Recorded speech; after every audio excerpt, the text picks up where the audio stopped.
So Chanelle, for listeners, I do work with Chanelle with the Louisville Community Bail Fund. I am the intern coordinator for the group. And Chanelle, tell us about the group, but also because that's how I know you. But you are 1,000 things other than that. You are all things to all people. So let's talk about that. That part. But I just love how Missy just underwrote like what she does for the Louisville Community Bail Fund. She strategically partnerships with white folks and how white folks can get involved in very much change agent abolitionist work. Really does some dope ass. Can we cuss? Mm-hmm. You just did. Okay. How you gonna cuss? Here, hold on. I'm gonna help you out. Say that. Can we cuss? Can we cuss?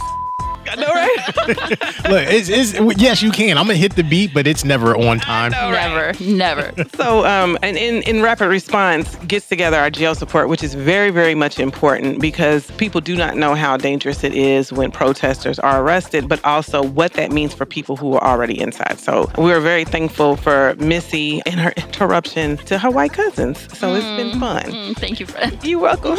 I am a community organizer and have been most of my life, but when it became time for the movement, I didn't know I was in the movement because I was a victim of police terrorism, is what we call it now. And it was a real tragic event because those people went on with their power to actually take someone's life that did garner media attention, that got my case, dismissed and expunged all in the same day, stuff you don't hear about. So you knew something was going on. And I just felt like I needed to do something. From 18 on, I felt like that thing was to make sure I would go to school, be a teacher, and then the political education piece, the actual political science piece. What does it look like getting the right people into offices, making the right laws and stuff? So I volunteered a lot because I did not want to get paid for campaigns. I just felt like that showed some type of bias. But if I volunteered, it's not necessarily me saying I endorsed this campaign, but I was learning and I wanted to make sure I knew all the ropes. And I'm like, is her name Janita? The lady that sat in the window in Living Color. Oh, don't get Benita. Baby. Yes. Let's go. Looking. It's Benita. Her name is Miss Benita, and she sit up in her window, and she's like, look, you ain't heard it from me,